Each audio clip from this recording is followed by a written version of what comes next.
Hey guys, and welcome to the podcast. My name is Jared Alderman, and today we're going to be talking to Blake Eastman. He is a nonverbal expert. He does work in behavioral psychology. He's worked in forensic psychology and research. And today we're going to be talking a lot about poker and tells, the science of tells. We'll break up his course Beyond Tells, which is his public-facing course that you can buy online now. And we get a lot into that and into the science of predictive processing and lots of other fun topics. So if any of this interests you, stay tuned. And now I bring you Blake Eastman. All right, awesome. Blake, thank you for doing this. How you doing? Great. Thanks for having me. Yeah, no problem, man. I'm excited to talk to you. I don't know if you remember, we've exchanged, like, the only time we've interacted before was over email like 4 years ago. I don't actually know if you remember this exchange at all. No, yeah. No. Yeah. What We what like did you went back say? and forth at fair length. I think it was your Beyond Tells.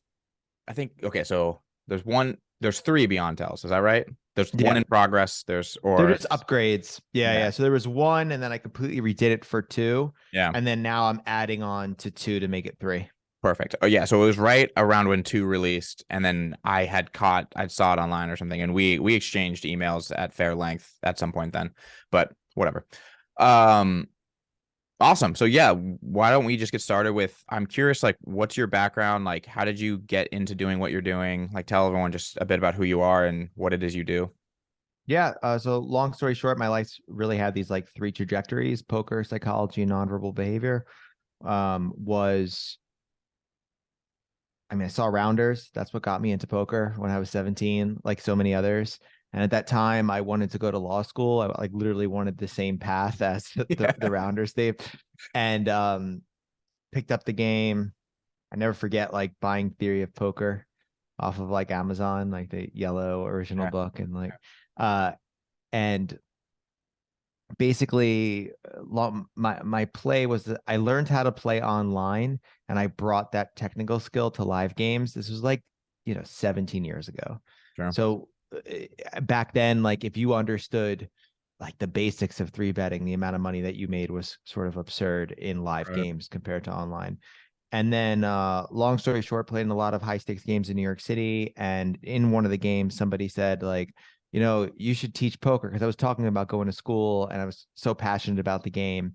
I started the first brick and mortar poker school called School of Cards, which was like this where we taught people like how to play poker, like ABC mechanics, and I taught every weekend. And then I started another company called the Nonverbal Group, which is a behavioral research company. And Beyond Tells, which is what I'm most known for in poker, is basically the combination of those two. So like 10 years ago, we did the first behavioral study ever conducted on poker players, had around, I think the first one was like 55 people come into the office, play six max for like 10 hours each session. And then we spent years breaking down, manually counting every single time someone blinked and classifying bet styles and all of that. And then we did that same process three times. But now machine learning and computer vision dictates a lot of our research. And Nice. as a result, I've sort of in poker, I think my most unique position is the scope of who I've coached and worked with. So like have built over 20 programs and have worked with literally like the best poker players in the world and people that don't know the difference between a straight and a flush and everything in between. Mm, But the poker business was really focused on 1, 2, and 2, 5 live, no limit. So like that was our core focus. And then Beyond Tells is focused on players who are profitable mechanically, and we're just trying to add behavior as an additional edge to their game. gotcha. So what is your like educational background then? Did you go to Uh, school? yeah, I went to school for forensic psychology. I was a psychology professor for 6.5 years. So strong background in psychology and research. Specifically, my background in forensics psych, I sort of focus on psychometrics, which is test construction, like how to develop psychological Yeah. inventories and like psychopathy assessment, a bunch of different cool things. I spent a lot of time in and out of the prison system in New York, but now a lot of my work is primarily focused. A lot of our approaches are grounded in, ironically, neuroscience. So an Oh, area called, not ironically, but coincidentally, appropriately. Yeah. neuroscience. Yeah. Um, predictive processing and how all that works and how that leads to Mm, reading human behavior. gotcha. So what is like what would you say is the big thing that differentiates like Beyond Tells from like other poker tell content, right? There's like a lot of books on tells out there. There's a lot of like people have, I think Chance Cornuth is actually about to release like a tells course himself too. And like what would you say like makes Beyond Tells sort of stand out? Um, so a lot of the old tell stuff is just not real. It's like it's basically what happens with tells is people have these like cognitive biases where like they think they're good at reading behavior or they think they have a live read. And I've tested some really exceptional players that they think it's because of some facial expression that's why that somebody's weak or whatever. And the reality is they're not seeing that they're processing a bunch of other factors that lead to Yeah. that. So Beyond Tells was the only actually research driven approach, period. Nobody's done what we did. Everybody like writes a book or they make a course that's grounded in their own conjure, like how they think it should be approached. And that doesn't mean that that's not valuable. It's just it's flawed from a theoretical basis, right? So the thing about Beyond Tells is like I talk about behavior. I teach systems and frameworks for organizing behavior, integrating it and making it useful. And then I have like hundreds of hours of footage where people can go and see that, right? Right. So most of the time when you're watching like footage of super high rollers or any of those type of events, the camera's constantly cutting, so you don't have a full understanding of what people are giving off. Where Beyond Tells is you're watching footage of people uninterrupted camera feeds. Um, and yeah, I just think there's a lot of misinformation and bad information about tells. It's just that simple. Like Mm. it's kind of embarrassing. Like Yeah. even what some really good players say, I'm just like, no, you're wrong. Yeah. Sorry.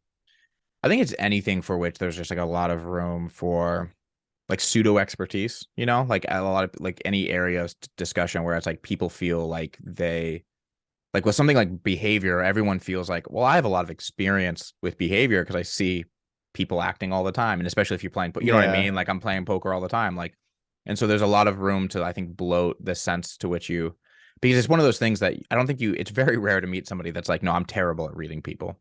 Like Yeah. I'm just bad at it. And so everyone kind of thinks they know what they're talking about. Yeah. But And I've seen some players who like think that they have a gift for reading behavior. And then like I go over the spots with them, and the reality is like it's this false sense of confidence that lets them take this absurd line.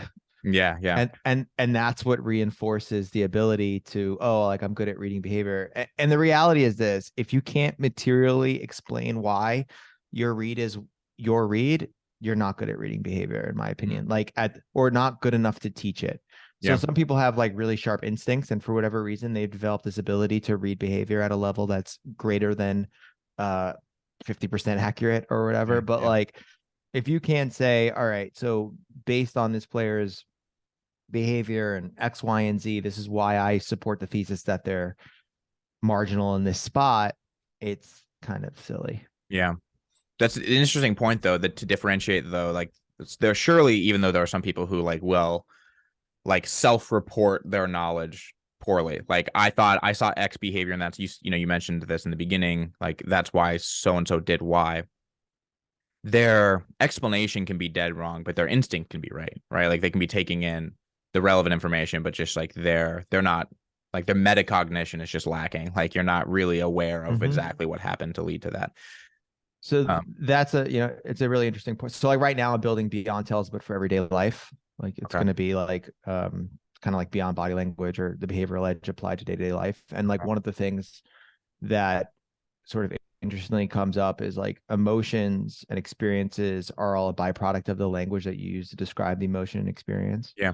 So for example, like if one person is feeling a lot of emotion and the only emotion that they can label that emotion is anger, like Yeah. that's what they experience.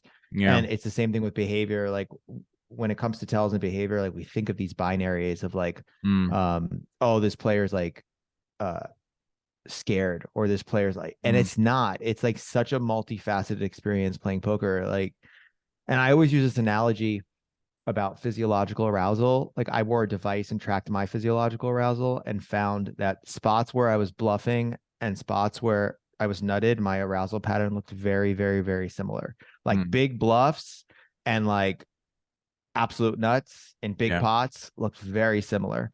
Mm. I got the most arousal in spots where I was ahead, but like could be drawn out on, like, top set on a draw heavy board and I'm all in. And Yeah. it's because I'm a control freak and that's still like, all right, that's outside of my comfort. So if you were to Mm. look at me from arousal patterns, you'd be getting it wrong Mm. without understanding that layer. So people are a lot more complex. It doesn't mean they can't be categorized and you can't Yeah. create systems to navigate them, but it's not so easy. Yeah, this is definitely an interesting thing because like yeah, the your like your language, the emotions is a good analogy, right? Like and but it's tough because even people I don't think view emotions this way. Like I think people view Mm-hmm. emotions as sort of like raw facts, right? It's like I'm Mm-hmm. angry and so that's what I am. Instead of like, well, if you the more robust language you use to describe your own experience, it changes the quality of your experience, right? Like you now have like a and I've never thought of behavior in this way until you brought this up, but it's like, yeah, you're the way you're categorizing someone's experience almost in the exact same way, just like instead of internal, it's external. You're like sort of describing what's happening. Um, how let's get into this a little. I'm just curious. I don't know how much you want to get into this. How do you go about making someone's ability to like look at behavior be less binary and be more robust? I know this is a big question, but like how do you Yeah. because like So yeah, yeah, I mean, the analogy is like out of the box, I created a system for describing behavior that I thought was the most practical, right? right. And that's like the product. But when I work privately with people, it's completely different. So it's all Mm, based on their capacity. So like I had one client that was a really, really good writer. So I would make him describe or write, and he would say things like, he gingerly placed the bet. And yeah. we would just have to get on the same page of what like a gingerly placement look like. Mm, And that's the real trick, is to being able to mm, create a language for yourself that you sort of understand. It's kind of like mm. if you have a husband or a wife and they come home and they're a little bit, they seem off. It's like, how do you know that they're off? Like, what Yeah. is it? Are they looking in different directions? Are they using less words per minute? Are they Mm. smiling less frequently? Is it the quality of their smile?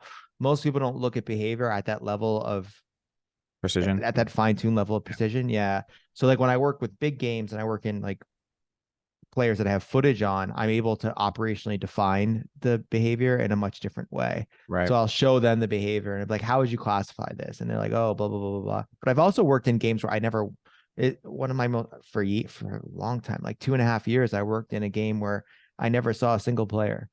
Mm, It was all them relaying reads to me mm, and me telling them what to look at over time. mm. So there's so many different ways of doing this. And a lot of what Beyond Tells is like, it's so funny because I called the product Beyond Tells and still people take it and they're still on Tells. And over and over and over again, I'm like, it's supposed to be Beyond Tells.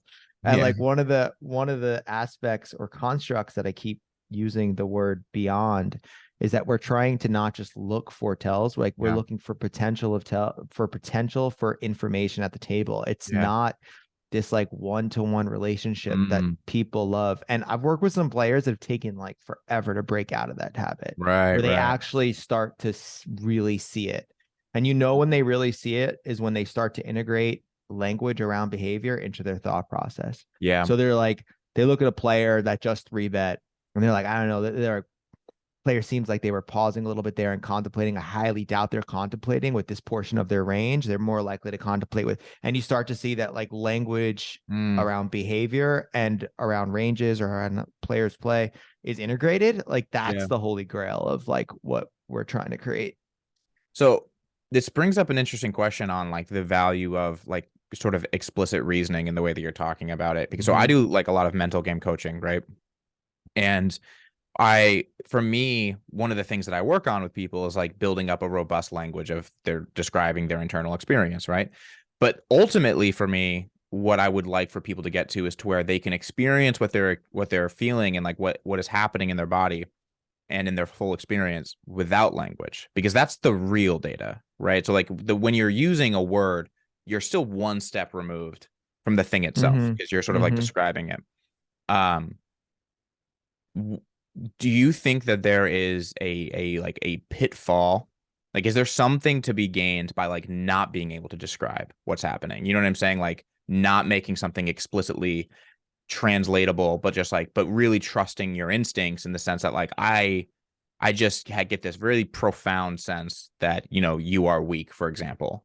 Um, and this is tough because there's nuance here. Obviously, it depends on how good your instincts are, right? So there's obviously like a training process that I could see being valuable, and like a fine tuning of what it is you're sort of paying attention to and keying into.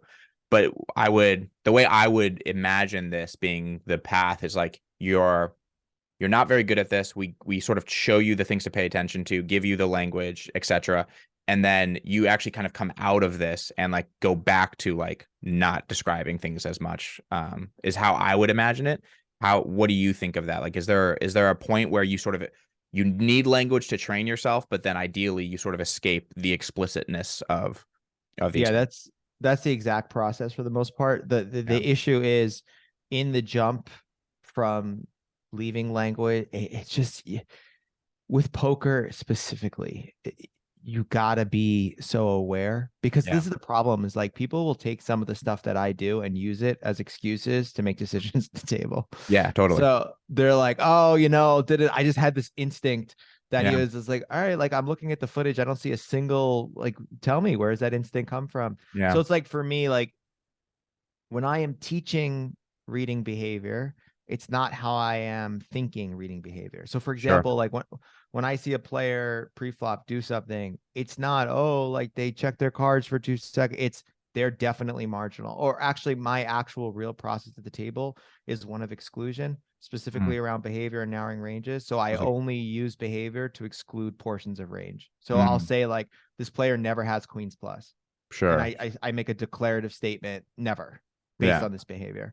Mm, Um, I'm not saying the behavior. I'm just saying they never have queens plus here. yeah, yeah, yeah, yeah, yeah. Right. Like, so, and the problem is there's just a lot of cognitive processing that happens at the table. There's a lot of things that you need to Yeah. juggle, a lot of things that you need to do. So that's why we call it, like beyond tells, we say that like it's a behavioral edge, Yeah. and the amount of edge is highly dependent on the person. So Yeah. like for me, I use behavior so much when I play, Mm, and part of the reason is because like I lean on, I don't feel like I'm strong mechanically like I sure. used to Of be, course. Yeah. like especially with the updates in poker and whatever. Like I could beat like a 2-5 or obviously, but Yeah. like with good players, I'm not able Yeah. to process like, oh, this board I should be betting X percentage of time. Like I don't.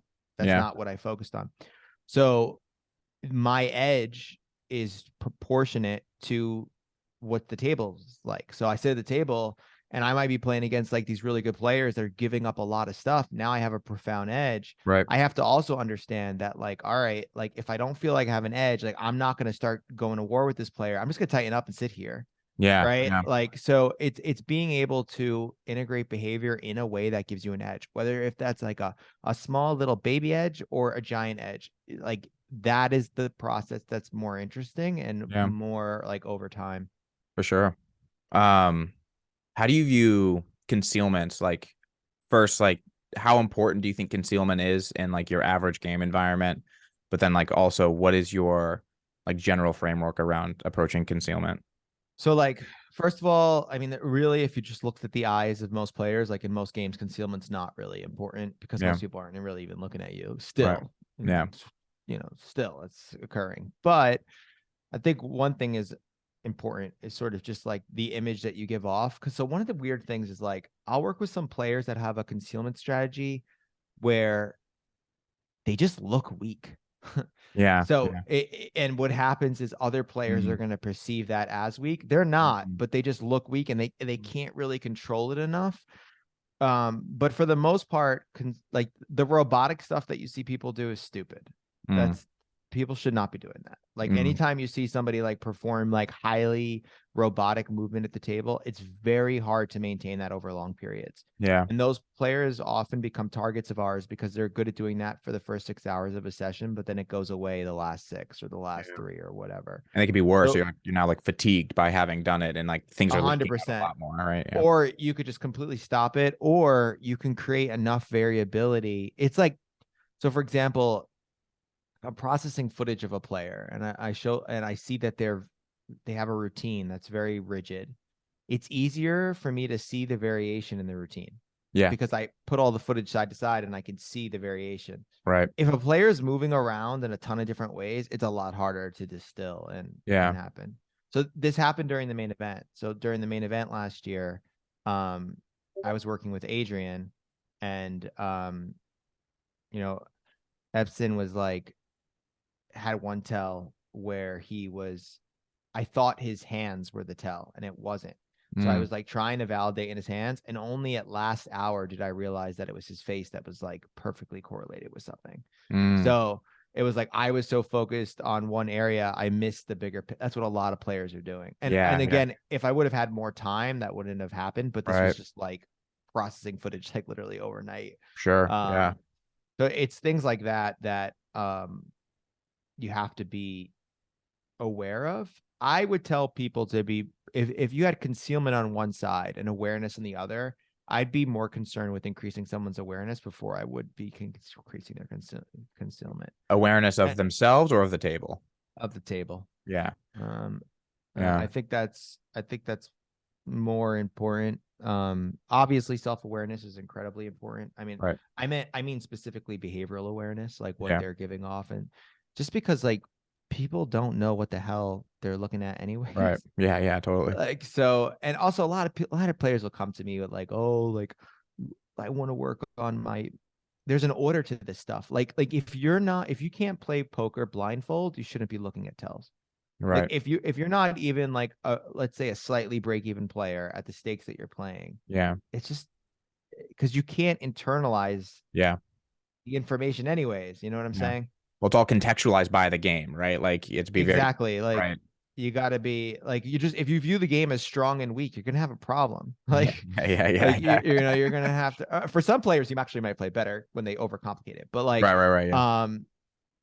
yeah, you need to be able to contextualize and understand, like, oh wow, like this player did this with this portion of his range, or just like simple things. Like there's so much information at the table that players don't realize that they give off. Like some of the things is just like a facet of pride, I think. Like players want to show that they're not bad. So when a player bets turn and they should when a player folds turn and it's like the perfect board and it's the perfect thing to do and they Yeah. should have bet 100% of the time, and you kind of squint your eyes together and you show that Yeah. like confusion.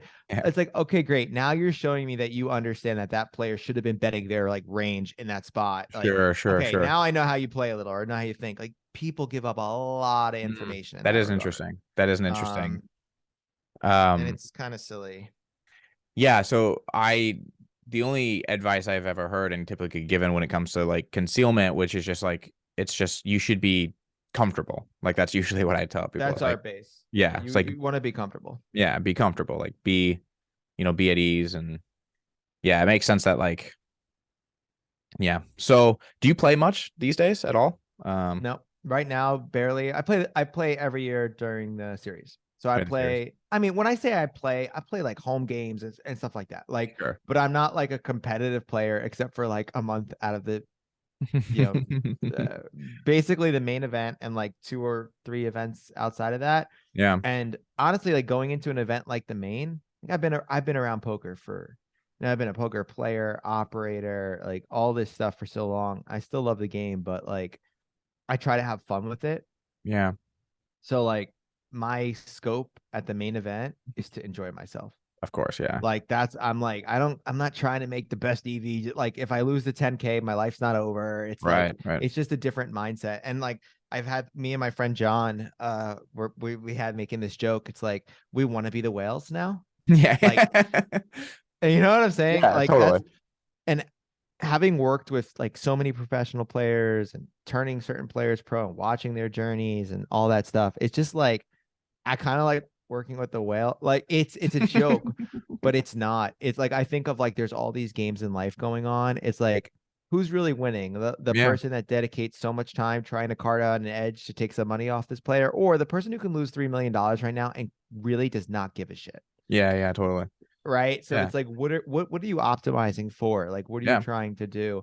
So I just try to like enjoy myself basically. sure.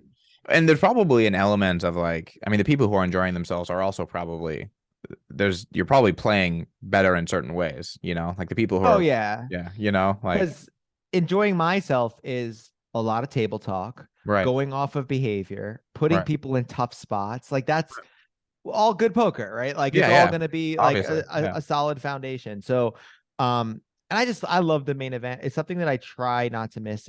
It's like I never want to not miss it, Mm. just because it's like such a democratic. It's what poker is. That's what it's so like. I almost want to like cry when I talk about the main event. That's Like amazing. it's just, and it's not because of like, oh, it's the structure and all those things are great, but the Yeah. fact is, you've got, as long as you have 10K, you can play. And you Yeah. could hustle and find any way. You could sell 99% of yourself and Yeah. do Yeah. all Yeah. these things. And then you sit down at the table and you're experiencing a spectrum of skill set that is unlike anything else in sports, Yeah. right? Like you literally have like, oh, this guy to my right is like one of the best poker players in the left, and this guy in the world, and this guy to my left, like literally, this is their first main, and they're so excited, and their little group at home sent them here. I Yeah. really believe like that's what poker That's amazing. is, Yeah. you know, and there's no other event besides the main that does that, in my opinion, right now. I've never played the main. Fun Oh, you fact. have to. I've never played. Yeah. I am banned from Caesar's casinos Oh, for card counting. oh, wow. I Yeah. know somebody that got out of that by writing letters Yeah. I'm and working on it. appealing. Yeah. So maybe you can try that. But yeah, that's not going to be good. Yeah, no, I'm working on it because I really want to play this year. I really want to play. I want to play like a full schedule this year at the World Series, but it's very yeah, it's not easy to do. It's not easy to do because no one at Caesars knows whose job it is to do it. I'm like Yeah, no, reaching out to Caesars. so many people and they're just like, I don't know who does this. Like, Yeah, Caesars is not, yeah, operationally. I mean, yeah, they've been bought and sold so many times too. It's like right. things change a lot. Yeah.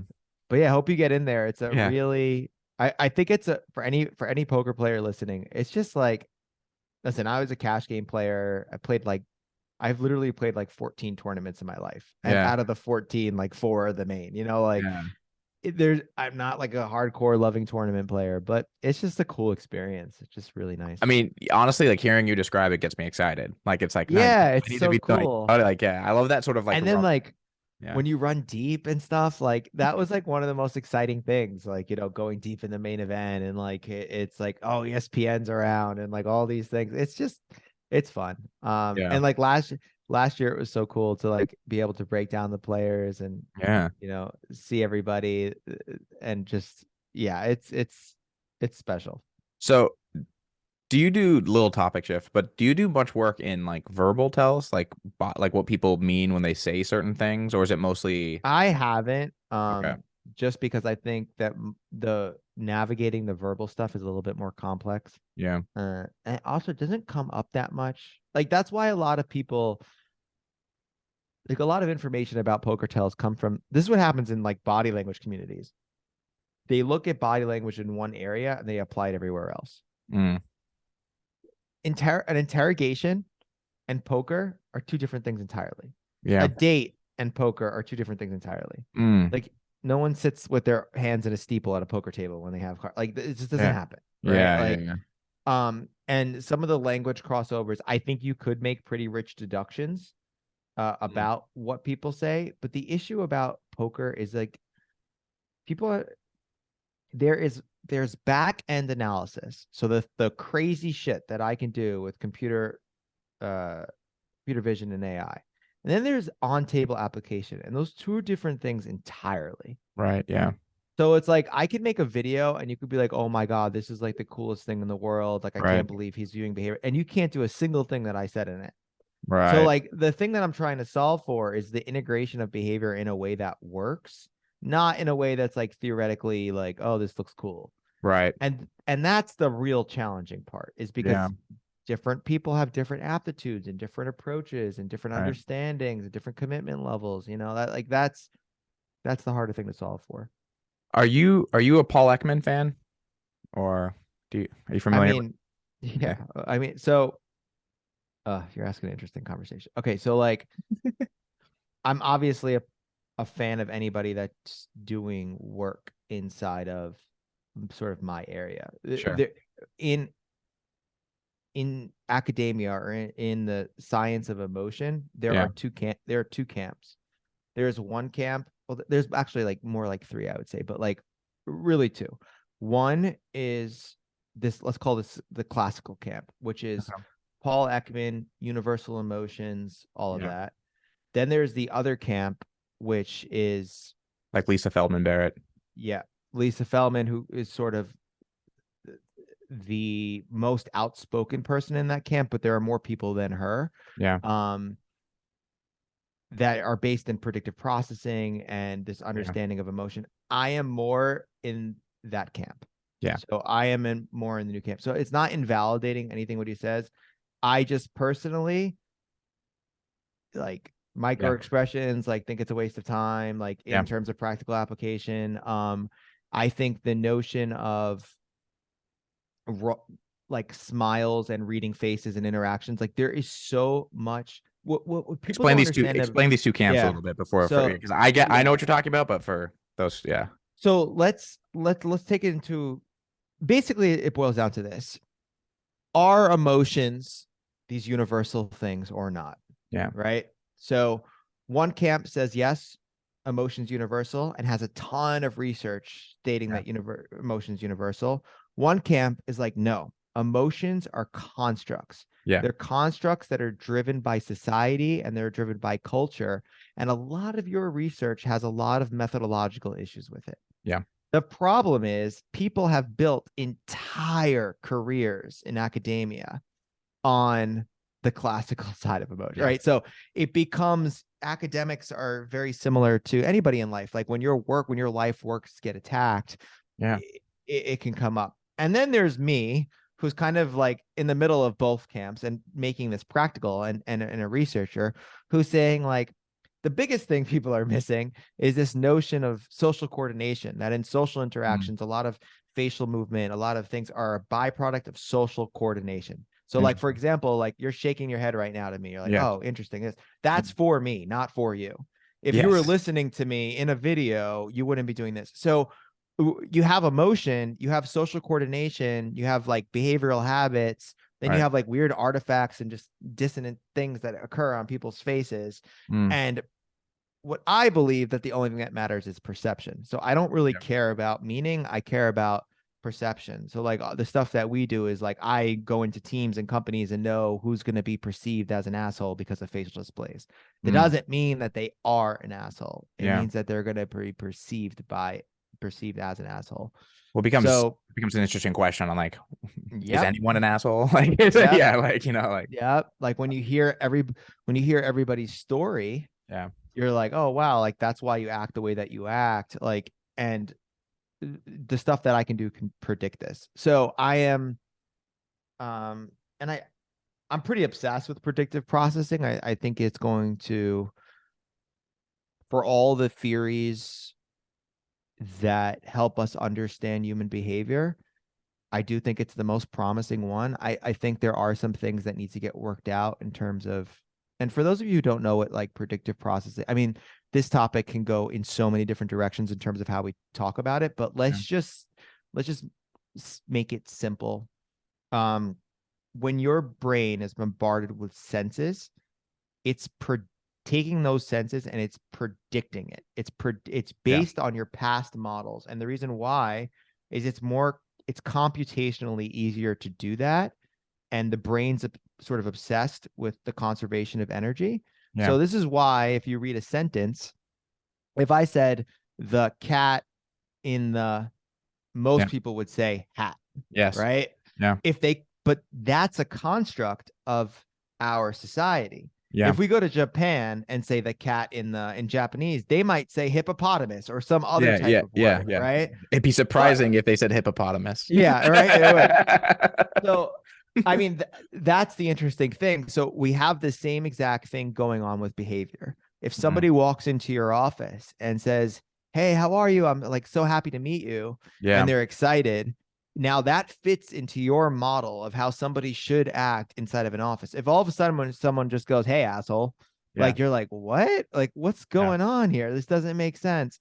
I think that explains a lot of perception and communication and human behavior more than anything else. That's why I like it. Yeah. To break this down a little bit better too, because I think I love this idea, but it took me a while to understand the differences between what I thought was happening in my experience and how this describes it. But it's Right. your experience of someone is your prediction of them. And this is like it, right? So, and that's what's hard. It's like you're not, people think like I'm experiencing what's happening to me, but like no, your experience of like, so if you go to reach for a cup and like, yeah, your hand goes through it, and you will feel startled, like if it was like a hologram or something, because your brain had predicted what the experience of grabbing the cup would be. When you grab the cup and actually feel the cup, your experience of grabbing it was your brain's prediction of it, and then that prediction not being corrected, right? Like it was like Mm-hmm. that wasn't it mapped on accurately.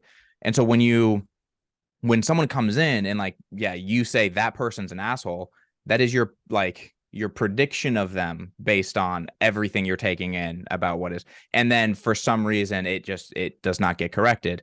But there's plenty examples of moments where we predict the wrong thing and doesn't get corrected, and it gets very vague to start saying like what is the wrong thing, because like your experience is perception. So like, but this is so fascinating. I've actually never tried to merge this conversation with a discussion on like poker and tells, like Oh yeah. I mean, body it's language. also it's you could just I mean, it could be used. It's hard. I have a 2 hour video that I'm going to release on YouTube about predictive because I went down that rabbit hole. Yeah, Like, I mean, and there's other ways like Bayesian brain and a bunch of yeah, other things that sort of point to it. But it just explains so much. And I think it's the most empowering model, yeah. like to acknowledge that you're predicting. It's kind of like I have this thing that there's no such thing as presence.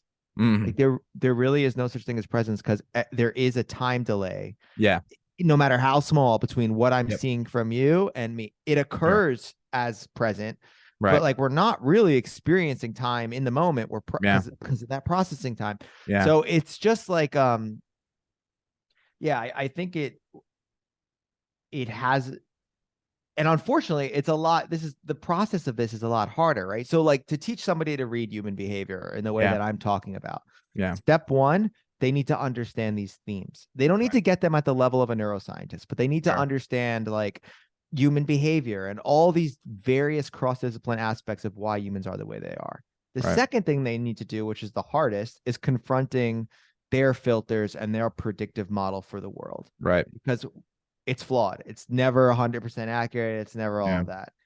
And then two, like three, they need to understand the complexity of a social interaction, like, and the Right. complexity of a dynamic, and being able to understand all the different variables that would make somebody act a certain way. And then four, they need to increase their awareness. And then five, they need to put it all together. Like that's Right. Right. hard. Right. Yeah.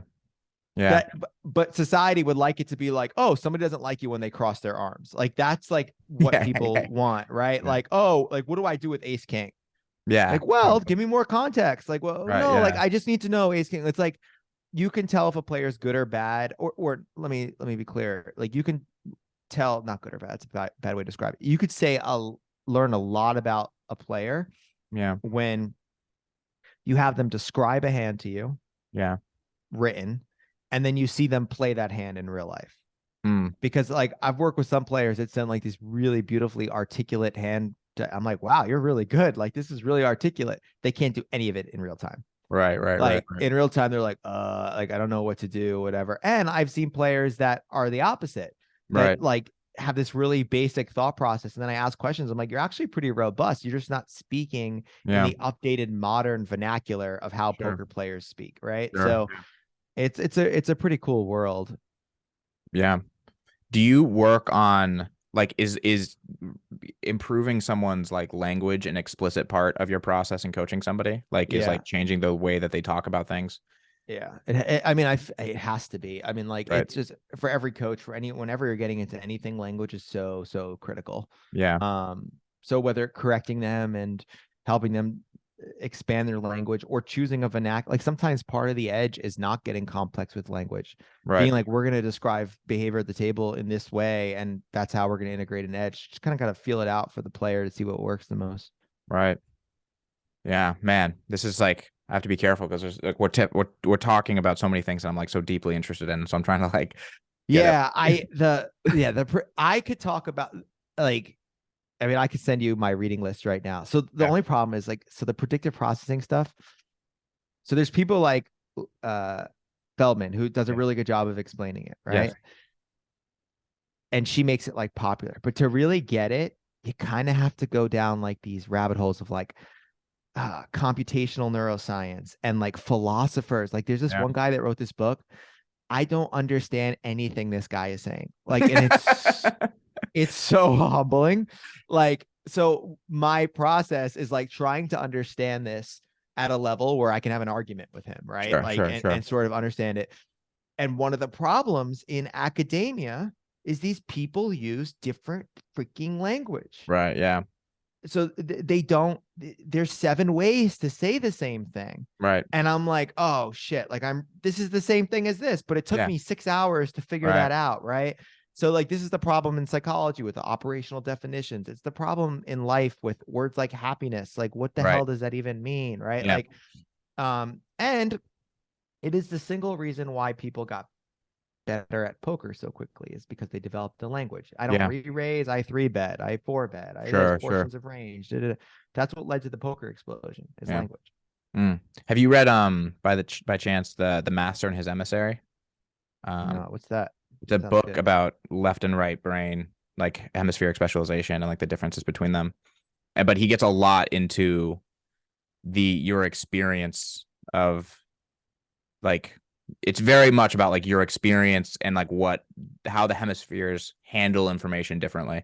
But in a very there's a lot of like pop psychology on necessary on like the differences in the hemispheres, and this is not that. So Not that. yeah, this is not that. But yeah, that whole like left brain, right brain thing. Sorry to break it to you people, but it doesn't really exist. Like when they say like I'm a left brain person, yeah, or that's I'm not a a right thing. brain person. What's fascinating is he really gets into to what degree are they different, and like what are those differences, and like how much evidence is there for them for the differences that exist there. And he talks a lot about how a lot of this has just been discarded because of the nonsensical pop psychology, like right brain, left brain. So I see that happening a lot. Right. Yeah, I mean, like the hard thing is like there's these like metaphors to explain something. So that's why even like when I'm talking about I'm like shit, like how and then you try to do 2 things. It's like, am I going too basic? Am I going to advanced? Am I going to this? Am I going to that? Right. Yeah. And it's like I literally just finished a video yesterday. I'm like doing this thing called body language debunks, like just debunking all these body language things that come up. And like one of the more fascinating things is instead of just saying it's wrong, I like went down the rabbit hole and tried to figure out why, like, where did this come from? Like, why are people saying this? Yeah. And I did it with people liars scratching their nose or touching their nose. Yeah. Right. So it's like common thing. Yeah. And like it's Yeah, all where does over that the come from? internet. Where does Where does it come from? Right. So Yeah. like I pull every study on it. And it basically was like these 3 things. So one, there was a study that used like thermographic tools, which basically measure heat changes in the body. And they found in their study that like they could predict whether somebody was lying or not 85% of the time in this thing. And the study was like done on a sample of like 50 people. It was in a laboratory environment where lying was it's just very like, and the researchers are not saying we can detect lies. They're being very honest or whatever. Yeah. And the problem is they use the term the Pinocchio effect, but the Pinocchio effect is also used in a study on the linguistic elements of deception, finding that liars tend to use more words, which was there's a couple studies around that. So you've got the Pinocchio, people associate Pinocchio effect with nose. So people are referencing the wrong studies. They're not talking about the nose. They're not talking about this.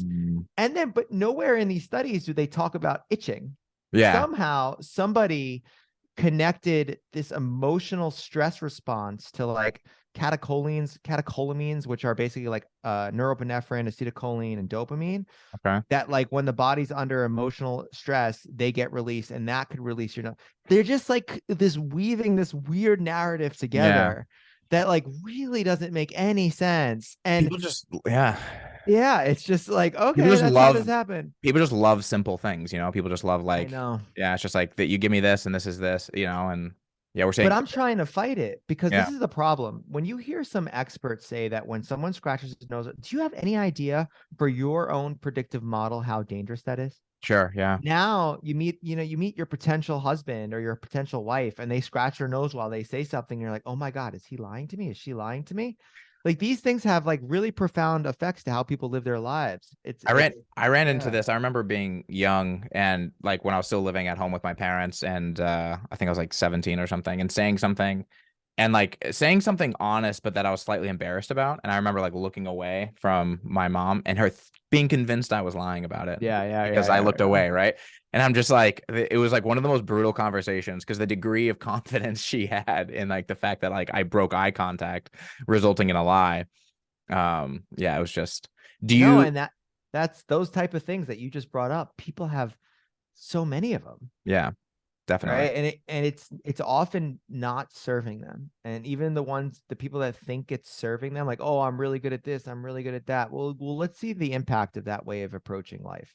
Yeah, that's one of the things I really did like about Paul Ekman's approach to deception is it was very much about like information not lining up, not about like binary switches to deception. It wasn't like, oh, someone does this, they're lying. It was like, granted, I don't agree with like his base information about like what he's using. Like I used to be all about Ekman. I used to like be Yeah. so about the facial expressions and stuff.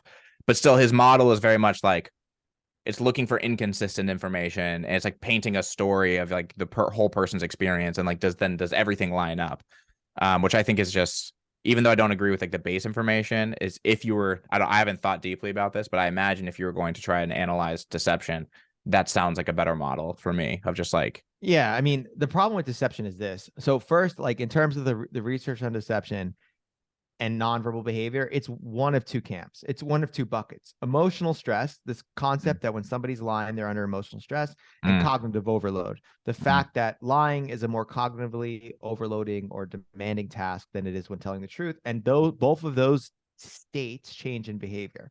The underlying flaw is that lying is a complicated thing, yeah, right? So somebody could tell you something and be emotionally stressed because they're embarrassed about what they're saying and not lying. Somebody can lie without knowing that they're lying. yeah, yeah, Very few like life situations in which you can get ground truth of someone's lying or not lying. So that's why like a lot of the studies that these things are based on yeah, are like college students being paid $25 to yeah, go yeah, into a room and lie in this example and not lie in that example. They yeah. don't represent real life. So like one of the things that we're gonna do, it's probably like sometime next year or something, hopefully in 2024, kind of take like a Mr. Beast approach and do like a lying competition and say like $100,000 to whoever could lie the most effectively Oh, brutal. I mean and do that's stuff and put real stakes on it, yeah, right? And yeah. see like how people interact. I don't believe, I want in. I'm a pretty good yeah, you liar. can I want come in. come do it. Yeah, I Yeah, want yeah. I to. mean, the world's biggest liar, the world's greatest Yeah, liar. That's it's a what tough people. reputation to Yeah, yeah, tough one to outlive, have. but yeah, But the reality is that lying is incredibly multifaceted. In lots of regards, it's a tool. It's like it's a way that people navigate things. I'm not saying it's problem is deception is too connected to morality. yeah, So people make too many these moral statements around lie to which sometimes yeah, colors their views mm, of seeing when someone's lying or not. Like the yeah, quickest way to tell if someone like I used to do this thing too, where I used to like make up studies, like, oh, did you read like DeSanto like 2017 about that? And they're like, oh yeah, yeah, yeah, that was really yeah, good. I read it. So like they're lying. I made up the study yeah, doesn't exist.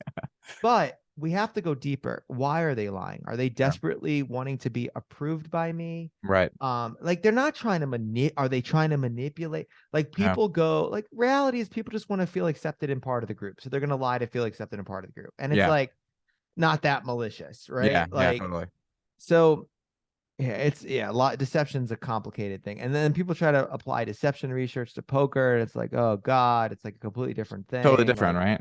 yeah, it's because like you're It's poker, culturally everybody's accepted. it's yeah, you're supposed to. It's what the Yeah, whole game's based on, right? yeah, Like it's yeah, not you lied to me. yeah. This is an interesting. This broaches like an interesting subject, like where this is not related. I'm just curious your thoughts on it. Where do you view sort of like the line of lying? Have you seen that old Tony G hand where Tony G lies about his hand? Where he No. says, no, okay, so he's playing Phil Hellmuth and he checks his cards, Yes, yes, yes, yes, yes, right? yes. I know Lies what to you're. say he Yeah. hasn't seen it. Yeah. I think this is just an interesting subject of like it's part of the game. You said it's like it's part of the game. Where do you view there being a line where it's like, okay, you're now outside of the game, even though you're technically within the rules of the game? It's a good question. Okay, so to answer this in two phases. First, against Helmuth, anything goes. I love this Right? answer. Yeah, So I love this so answer. Yeah. if you're playing against Helmuth, you're as a poker player, it is your duty to do whatever shady shit you could do possible uh, I to love this get guy. under his skin, right? You sorry. So Pause there for a second. Is it you yeah, believe it's just because Helmuth has yelled at too many recreationals yeah. I his mean, career? Like, he goes off, and it's just like too fun not to watch. Like, yeah, yeah. that's what. Then you get to be the person that. Oh, come on, how could Yeah. you not have that as part of your Yeah. story or narrative? Okay. Um, So sans Helmuth. yeah. I mean, I've had a lot of these ethical things in my career based on what I've done, Right. right? Based on reading behavior and all that stuff. And I solve it by this. If you have real-time outsider information that nobody else does, you're cheating. Yeah. Like that, it's that simple, right? Mhm. Like in my belief, like Chance is a good friend of mine, and everybody got like mad at Chance like 8 months ago for like I don't know, he like What do you do? acted like he was going to fold real quick and just moved his Mm, cards and used it. That was just brilliant poker. That okay. wasn't that wasn't like some of this stuff that people get very like high and mighty. There are Mm, things that are allowed and there are things that are not allowed. yeah. If something's allowed, you can do it. Okay. But that's all about how you want to be perceived and impacted at the table, right? Sure. Like if you're a high level poker player and you get invited to a private game and you start angling people, you're an idiot. Like, Sure. like what can I try to say? But like, I think the I think that poker is very defined in terms of what's acceptable and what's not acceptable. And the cool thing is like the community sort of polices this, right? Yeah. Like if you do the things that are not acceptable, my ethical, I'm always kind at this poker table. Sure. I'm always going to be supportive. I'm never mean. I'm never like disrespectful. It's just Sure. because it's how I want to be perceived in the world. Sure. But the in terms of ethics, it's very, very clear in my opinion. Mm, It's like, is this illegal? yeah. No, like it's not illegal to give false information at the poker table. Tony, like, is that messed up, Tony? Yeah. Does that make people not trust your word? Yeah. Yeah. Was it illegal? No. Yeah. Right, like it. So I don't know. And then you just go look on Twitter, man. It's like Twitter poker. I've Yeah. had to systematically unfollow like unfollow or mute because the community gets involved in these things that I'm like, some of these things are important and then some of these things are just like, holy shit, like why are people dedicating Mm, this much energy? And if you read the comments, yeah. no one's ever right. It's like so cool how like a world of perspectives, right? Yeah. So you don't think like so most angling you would say is like ethically acceptable, but just like you're choosing like you're putting your reputation at risk. Like that's the way. Yeah. Exactly. So like if you're angling is like the reason why it's called an angle, right? Like it's It's within within the rules. the rules. So like and also it's what is the impact of that angle?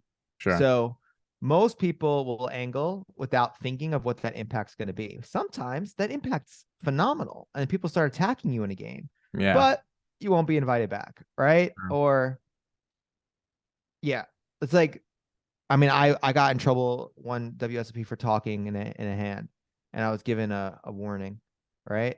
Yeah. And I went to another table and I was talking in the hand, and I didn't realize that somebody else from the previous table was on that table. And I'm not kidding you. The person called over the floor and told on me and said he was warned on the other table.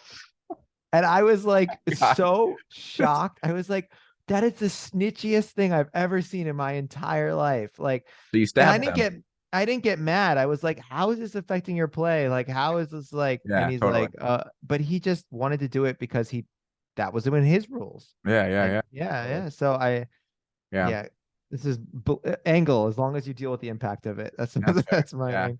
Yeah. I have mixed feelings on this. I think that like games are bound more by like norms than Yeah. we acknowledge, you know? And so like I do think norms are still, in my view, norms are still within the rules of the game, even though Mm, they're not explicitly stated.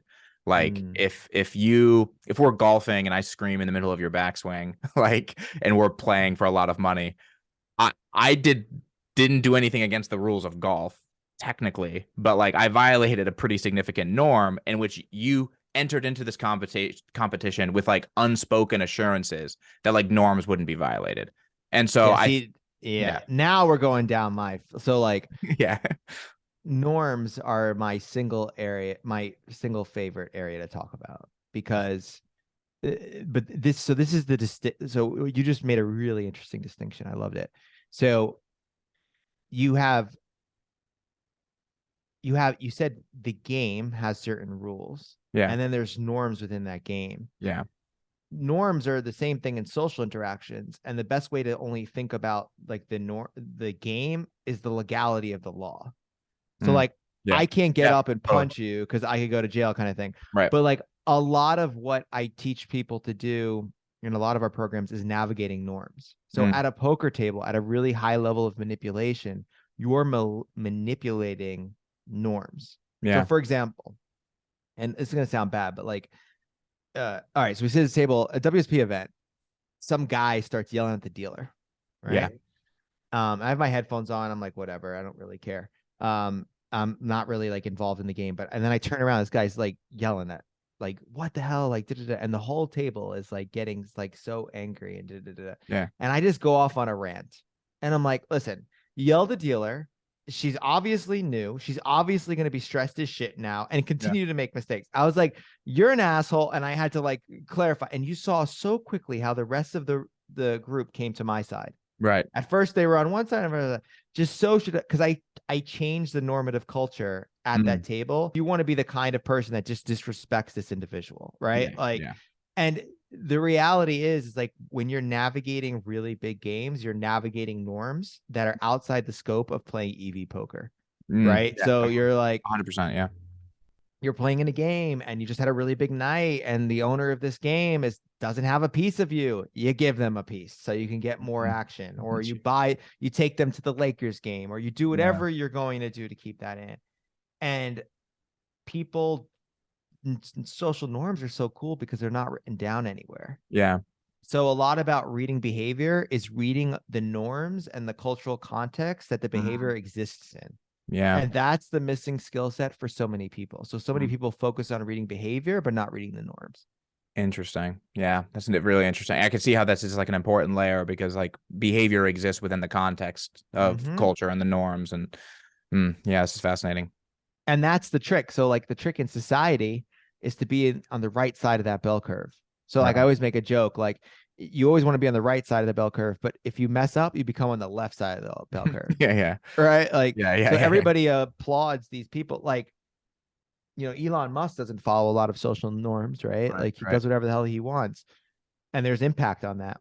But also, there's a lot of people out there that tried that path and they're not Elon Musk. You know what I'm Yeah. saying? Yeah. That's Like, totally. Yeah. I mean, so it's like a big risk, you know. it's a Yeah. risk. And that's with certain levels of power and control, you can do whatever the hell you want. Like Right. it's just because you don't need to play that game. Yeah. Um, but we're all inside of these little games, whether you realize it or not. Totally. Well, I think it's a really great ending point. I think that was a good bow Yeah. on the conversation. Yeah, that was awesome. Yeah. Again, thanks a lot for doing this, Blake, and tell everyone where they can find you and where, you know. Yeah, just check out for the poker stuff, beyondtells.com, for the people reading stuff, nonverbalgroup.com. Awesome. And then you said you had a future course coming out on just like like behavior in public Yeah, life. I've got a really big course coming out on reading behavior in day-to-day life. I think what we're gonna do, I'll tell you right now, I'm gonna call it the behavioral edge. Mm, Just because I love it. So we're gonna have a free course called Beyond Body Language, and okay. then the paid is going to be Behavioral Edge, but I got to change the name because I have Behavioral Edge as a poker course. So I got to change the name of the poker course so I can carbon copy it over to the other course. That's amazing. Well, that sounds great, man. I look forward to it, and I'll definitely check it out when it comes out. Yeah, thanks for having me, man. It's a great Awesome. conversation. Yeah, it was. All right. Until next time.